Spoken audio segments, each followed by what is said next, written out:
Bonjour tout le monde et bienvenue dans cette nouvelle vidéo. Nous allons parler de nombres complexes, d'équations complexes, d'arguments, d'affixes, de points.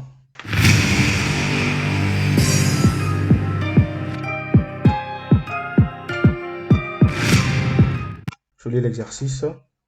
Exercice 4. Déterminer l'ensemble des points grand M d'affixes petit z tels que petit a, petit b et petit c. Donc petit a, qu'est-ce qu'on demande de déterminer? Eh bien, l'ensemble des points M d'affixe z tels que l'argument de z moins 2i est égal à pi sur 4 modulo de pi.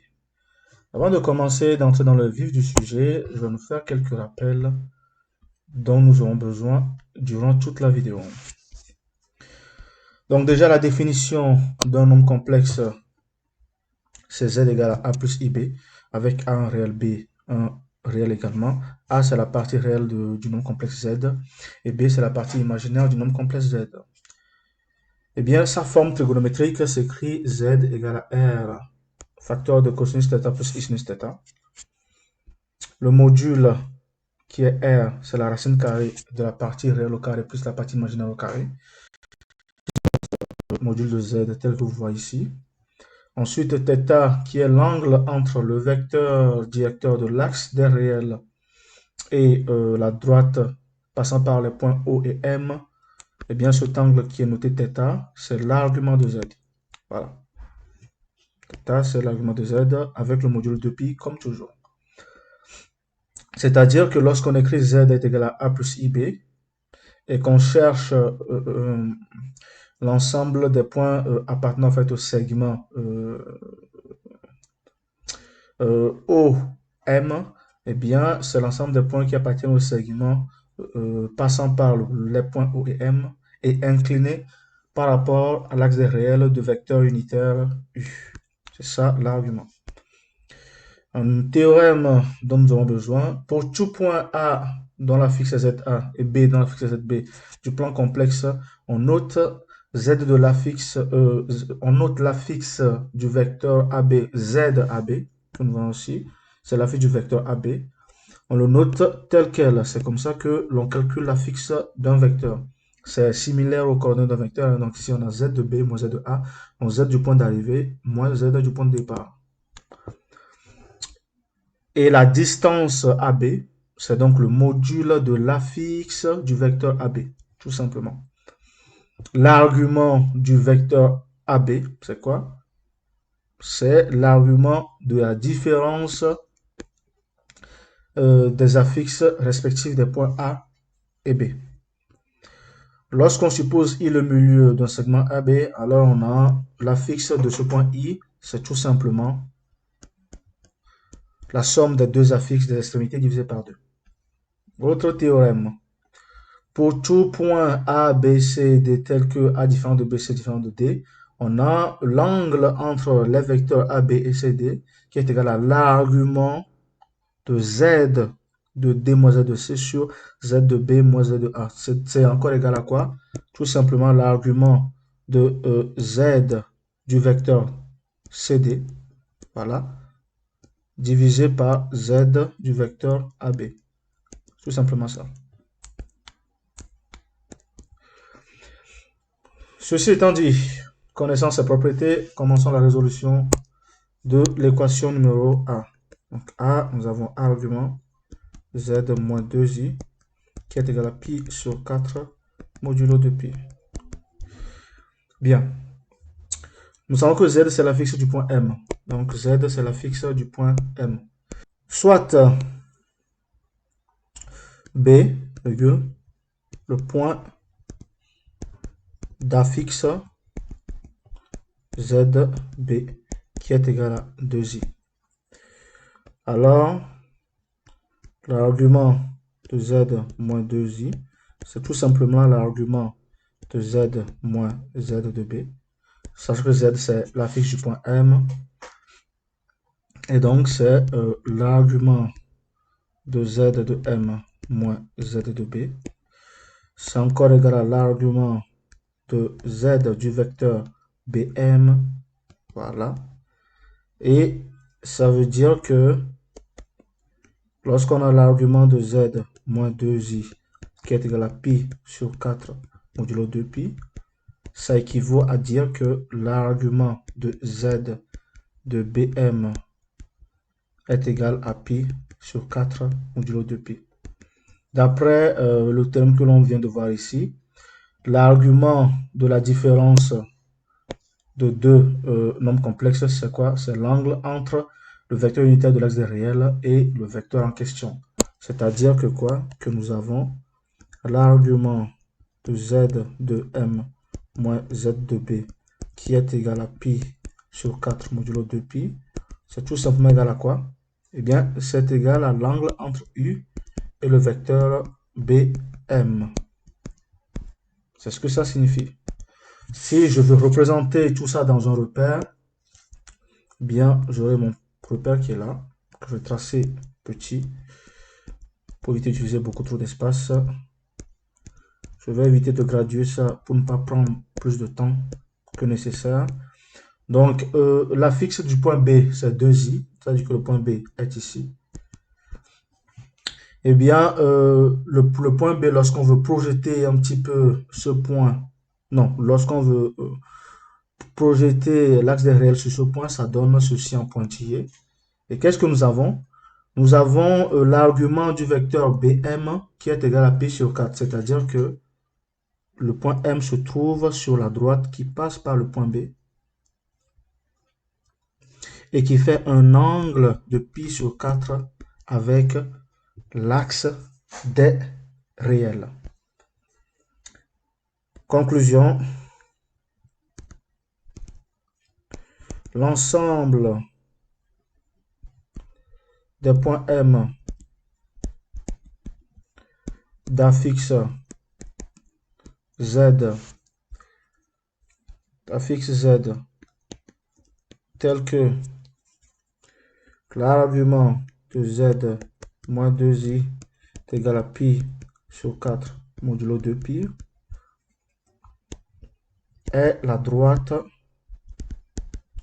je vais noter cette droite D, la droite D passant par le point B d'affixe Z égale à 2i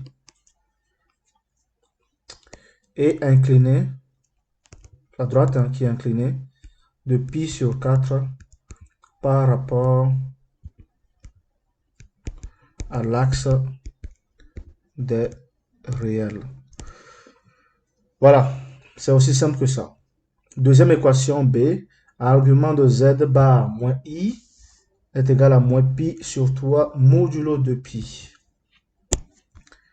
Donc B, nous avons l'argument de z bar moins i qui est égal à moins pi sur 3 modulo de pi. Bien. L'on me demande donc de déterminer l'ensemble des points M d'affixe Z tel que ce que je viens de marquer. Qu'est-ce que nous constatons? Nous voyons que l'argument de Z bar moins I, c'est encore l'argument de Z plus I, le tout conjugué. Car il y a la propriété qui dit que quoi? Propriété de point.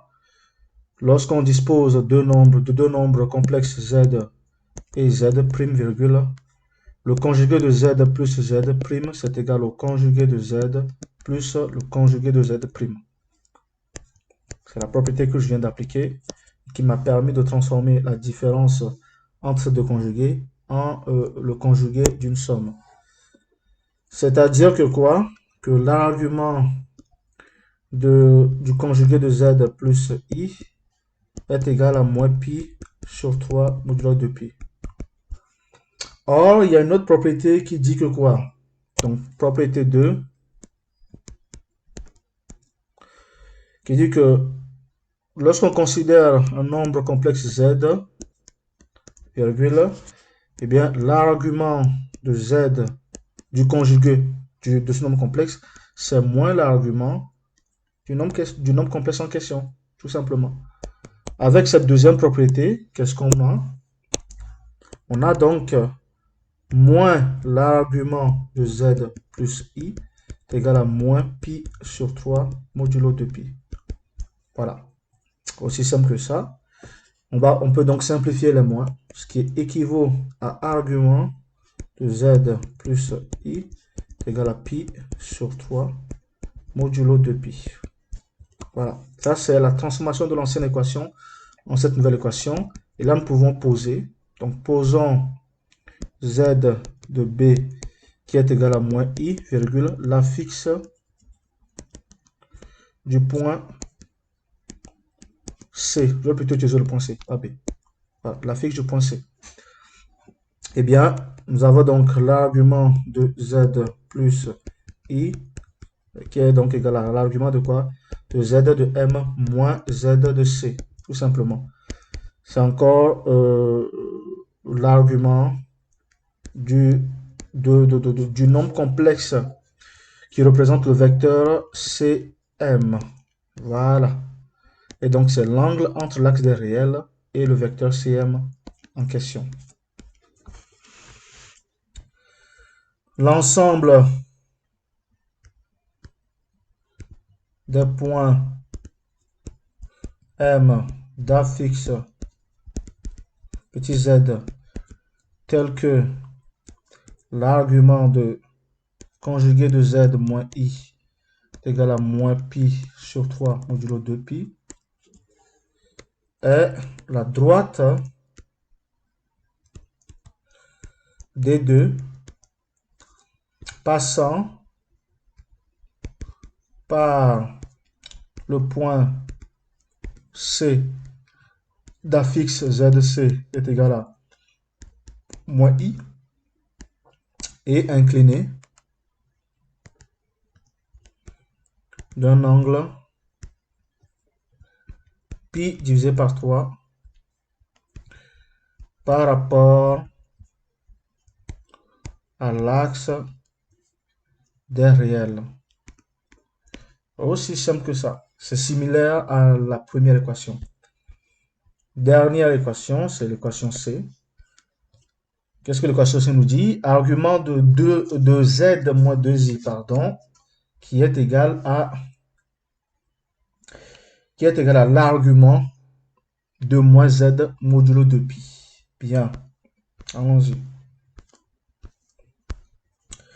C'est l'argument de z moins 2i est égal à argument de moins z modulo de pi. C'est l'équation à résoudre. Bien. Commençons déjà par une petite propriété. Les maths, c'est connaître les cours et les appliquer. Propriété, soit un nombre complexe z, virgule, l'argument de moins z, c'est quoi?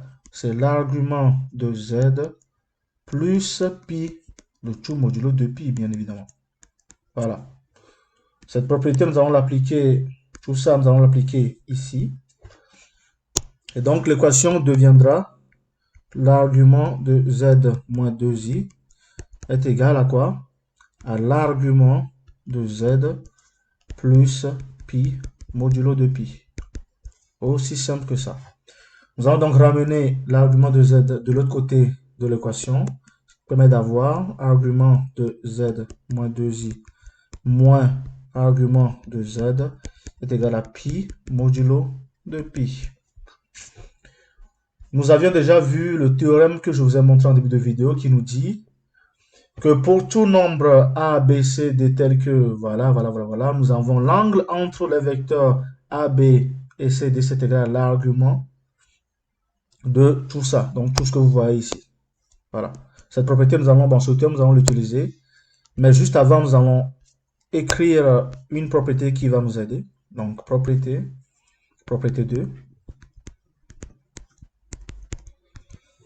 Eh bien, lorsqu'on considère deux nombres complexes z et z', virgule, nous avons l'argument du rapport de z et z', c'est égal à la différence des arguments, moins argument de z'.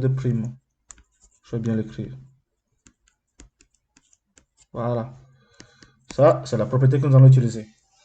C'est-à-dire que l'argument, tout ça là, va se transformer en argument de z moins 2i sur z, tout simplement, qui est donc égal à pi modulo de pi. On va poser des points. Posons z de d qui est égal à 2i, virgule, l'affixe du point D. Donc, c'est un point que j'ai désigné. Hein. Eh bien, tout ceci là équivaut à quoi? À dire que l'argument de z de m moins z de d sur z de m moins z du point O, tout simplement, est égal à pi modulo de pi. Avec le théorème dont je vous parlais, ceci veut dire que quoi? Que l'angle entre les vecteurs. Alors, je vais revoir juste un petit peu le théorème pour être sûr. Voilà, donc c'est le vecteur, c'est le premier vecteur qui est au dénominateur. Voilà. Donc, l'angle entre les vecteurs OM et les vecteurs DM, voilà, cet angle-là est égal à pi modulo de pi. Ça, c'est la forme finale duquel nous allons déduire la solution de l'ensemble des points M que nous recherchons. Essayons de représenter ceci sur un plan complexe ou bien dans un plan complexe. Donc, je vais graduer ça le plus vite possible, sans numéro, afin d'éviter de perdre du temps sur la graduation des axes. Je rappelle l'axe des ordonnées que vous voyez ici. L'axe vertical, c'est l'axe des imaginaires. L'axe horizontal, c'est l'axe des réels. Plaçons les différents points. Le point O, il est au milieu ici. Le point D a pour affixe 2i. Donc, le point D est ici. Donc, ça, c'est le point D. Il faut donc que l'angle que fera le vecteur OM et le vecteur DM soit égal à pi. Pour cela, il faut donc soit que le vecteur OM soit dirigé vers le bas et le vecteur DM soit dirigé vers le haut. Ainsi donc, nous aurons l'angle de pi désiré. Voilà. Et dans ce cas, le point EM ne peut aucunement appartenir aux deux demi-droites DO, aux deux demi-droites partant du point D et celle partant du point O. Donc déjà, pour ce cas de figure, la solution n'existe pas. Maintenant, supposons que c'est plutôt le point du point D, que le point D en fait va vers le bas. Donc, non, que le vecteur DM va vers le bas et que le vecteur OM va vers le haut. Eh bien, le point M en fait peut appartenir au segment qui est là, juste là. Mais ça reste toujours quelque chose d'impossible parce que voilà, lorsqu'on veut avoir un angle de pi, eh bien, il faut vraiment pouvoir parcourir l'ensemble des points qui permettent d'avoir cet angle-là. Bien. Avec ça, on peut déjà conclure qu'il n'y a pas de solution. Mais on peut aller encore plus loin que ça. C'est-à-dire que lorsque nous avons l'argument d'un nombre complexe, eh bien, lorsque nous considérons soit, par exemple, z un nombre complexe et que nous avons son argument, eh bien, c'est un angle θ. Et comment est-ce que θ est obtenu? Θ est obtenu à partir de cosinus. On va supposer z égale à a plus ib tout simplement. Voilà. Θ en fait est obtenu à partir du cosinus de θ qui nous prend la partie réelle sur le module de z et le sinus qui nous prend la partie imaginaire sur le module de z. Et donc la tangente de θ, ça nous prend quoi? La partie imaginaire sur la partie réelle, sinus sur cosinus. Pour trouver donc, ben, nous allons tout simplement faire tangente moins 1 de b sur a. Voilà, de b sur a pour avoir θ. Et c'est ce θ-là que nous avons ici comme argument de z. C'est-à-dire que peu importe le nombre complexe que nous avons, eh bien, tangente moins 1 de, bon, plutôt, θ, c'est quoi? C'est tangente moins 1 du rapport. C'est aussi simple que ça. Prenons par exemple z égale à a plus ib. Eh bien, nous avons z de m moins z de d sur z de m moins z du point O. C'est égal à quoi? À a plus ib moins 2i sur a plus ib. Ça me fait donc A plus I facteur de B moins 2 sur A plus IB. Et qu'est-ce qu'on nous dit? On nous dit que l'argument de tout ça là, c'est égal à pi. Essayons déjà de rendre cette forme sous la forme algébrique de nom complexe.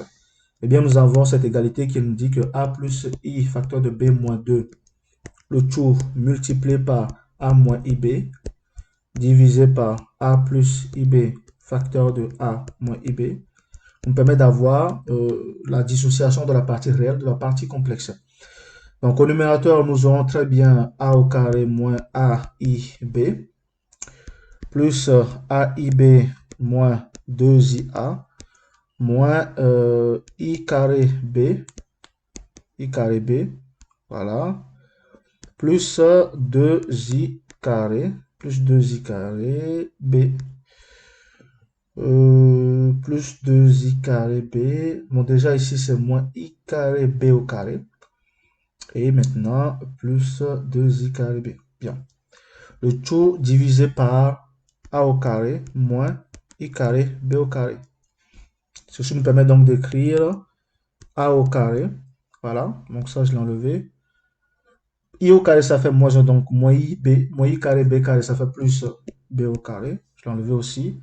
Moins AIB plus AIB se simplifie, va donc rester plus I facteur de quoi? Non, un instant, déjà ici I au carré ça fait moins, il va rester moins 2B ici, moins 2B, voilà.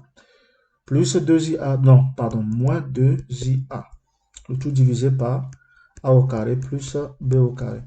Ceci donc nous permet d'écrire A au carré plus B au carré moins 2B.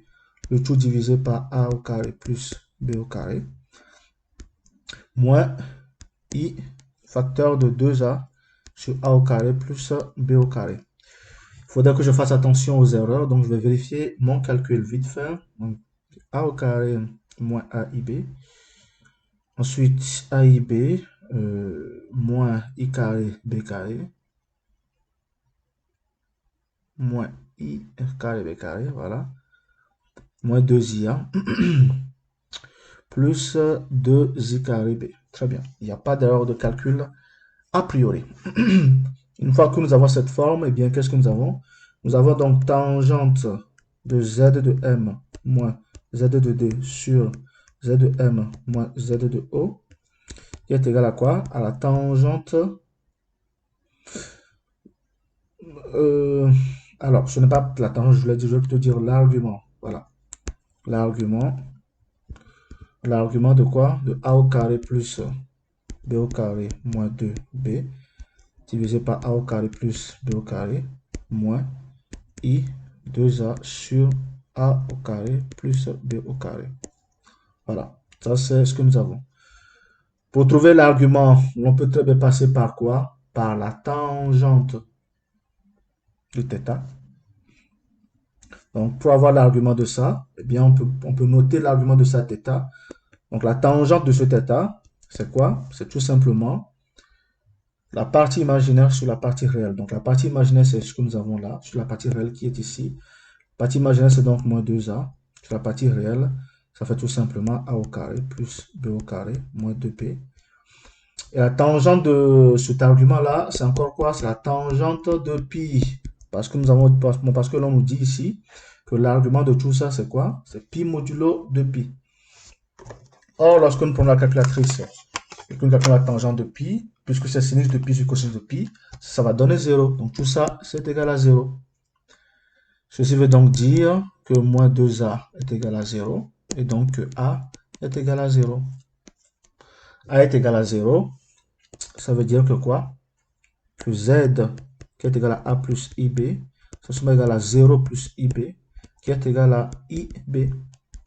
Donc Z est un imaginaire pur qui appartient à l'axe des ordonnées. Normalement, c'est ce qu'on a. Ça, c'est ce que nous avons.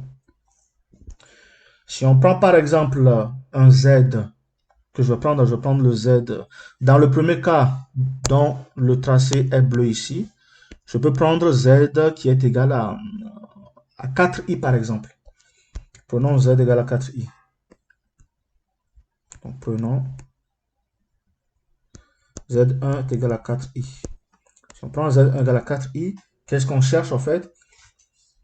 Il faut vérifier si quoi? Si l'argument de z moins 2i est égal à l'argument de moins z modulo de pi. C'est ce qu'il nous faut vérifier. Si z égale à 4i, eh bien nous avons quoi? Z moins 2i qui est égal à 4i moins 2i qui est égal à 2i tout simplement. Et donc le module de z moins 2i c'est égal à 2 tout simplement aussi. Et qu'est-ce que nous avons? Cosinus de l'argument, donc θ1, je vais mettre ça θ1, qui est égal à la partie réelle qui n'existe pas, donc ça fait 0. Sinus de θ1, ça fait tout simplement 2 sur 2, qui est égal à 1. Ça veut dire que quoi? C'est un angle θ qui est égal à pi sur 2 modulo de pi. Ça, c'est ce que nous avons. Pour z1 égale à 4i, qu'est-ce que nous avons? Moins z est égal à donc moins 4i. Ça veut dire que le module de moins z, ça fait 4. Et donc, cosinus de θ2, bon, de θ2, je vais dire ça θ2, hein. Cosinus de θ2, ça fait la partie réelle qui n'existe pas, donc ça fait 0. Et sinus de θ2, ça fait quoi? Ça fait moins 4 sur 4, qui fait moins 1. Et bien ici, ça veut dire que quoi? Que θ, ça fait moins pi sur 2 modulo de pi. Qu'est-ce qu'on remarque? On remarque qu'on n'a pas les mêmes angles. C'est le cas dont je parlais, que pour le cas où nous avons deux demi-droites que j'ai tracées ici en bleu, eh bien, il n'y a pas de solution. Maintenant, vérifions le cas rouge où je soupçonne une solution à l'endroit où je suis actuellement. Donc, c'est-à-dire le segment OD.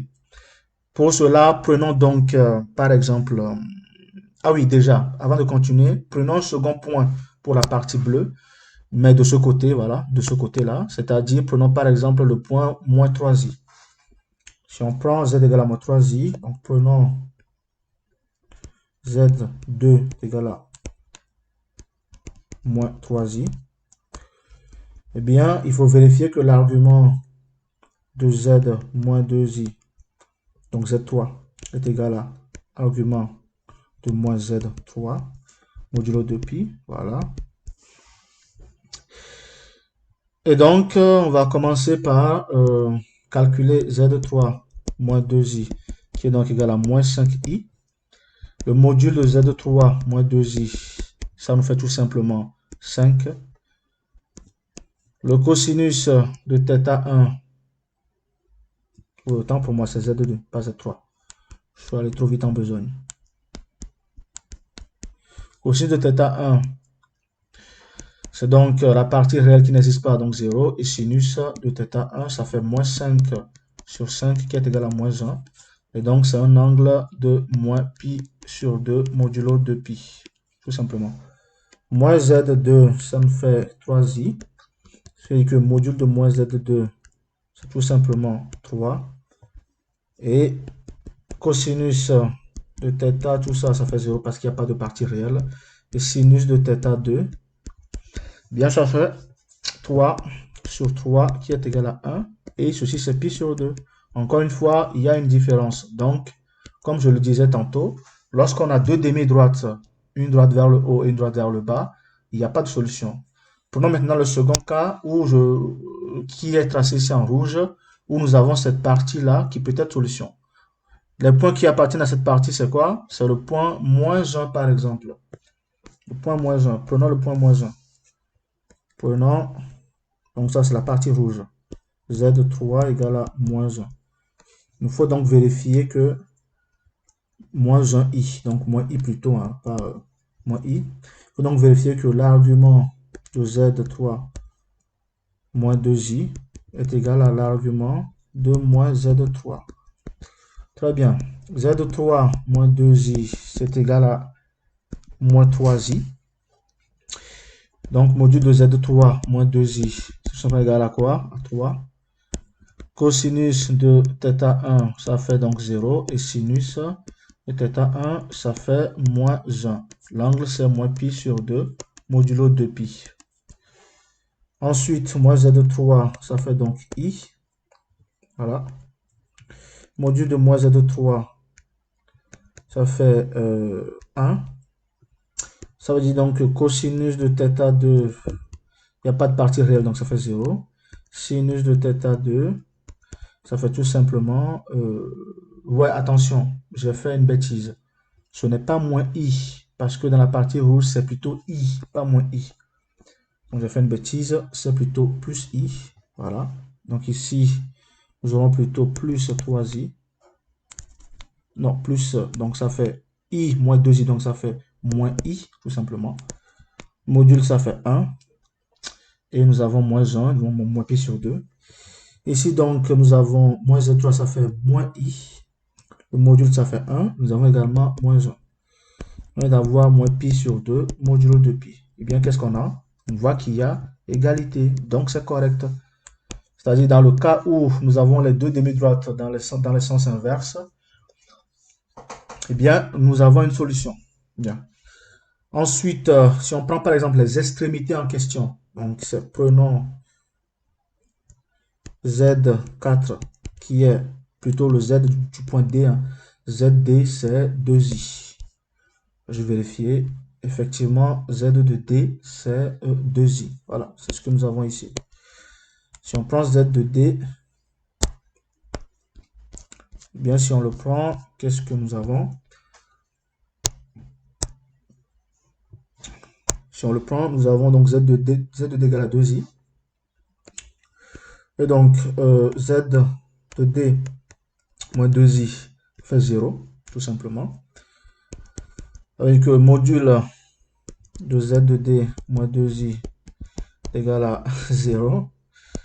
Et cosinus de θ1 égale à 0. Sinus de θ1 aussi est égal à 0. Alors, quel est cet angle dont le sinus et le cosinus font 0? Bien, c'est impossible. Donc, le point D ne vérifie pas le cas. Prenons par exemple le point O, qui est l'autre extrémité, qui est égal à 0. Bien, qu'est-ce que nous avons? Z moins 0 moins 2i est égal à 2i. Plutôt Z de O, voilà. Ce qui veut dire que le module de Z de O moins 2i est tout simplement égal à 2. Et donc, cosinus de θ1 égale à 0. Sinus de θ1, ça fait tout simplement 1. Et c'est pi sur 2, modulo de pi. Voilà. Bien, moins Z de O est égal à 0. Donc, le module de moins Z de O est égal à 0 aussi. Et donc, c'est impossible, quoi. Voilà, c'est impossible. C'est impossible. Parce qu'ici, on appuie sur 2. Et ici, on a une impossibilité, donc c'est différent. Qu'est-ce qu'on peut conclure d'après tout ça? Lorsque je reviens un petit peu à mon schéma, eh bien, on peut conclure tout simplement que l'ensemble des points M tels que l'argument de Z-2i est égal à l'argument de moins Z modulo 2pi, eh bien, c'est l'intersection des demi-droites partant du point O ascendant, des demi-droites partant du point D descendant, ou tout simplement, c'est le segment OD, sauf les points O et D. Alors, c'est donc l'intervalle, hein. Je vais l'écrire tout simplement, comme ça vous allez le comprendre. Conclusion.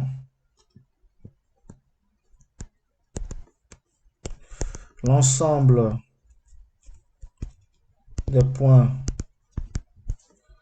M d'affixe Z tel que point M d'affixe Z tel que l'argument Z moins 2i est égal à l'argument de moins Z modulo de pi est l'ensemble des points d'affixe Z appartenant à l'intervalle ouvert Z de D, bon, plutôt de Z de O, hein, Z du point O jusqu'à Z du point D, ouvert aussi. Ce qui équivaut à dire que Z appartient à l'intervalle 0, point virgule, 2i ouvert. Voici donc la solution. C'était la dernière équation à résoudre. Et donc cet exercice prend fin, ainsi que cette vidéo. Je vous remercie d'avoir suivi cette vidéo. Je vous invite à me suivre régulièrement et à suivre régulièrement ma chaîne. Je vous invite également à liker cette vidéo, voilà celle-ci. Je vous invite à la commenter avec vos questions et vos interrogations.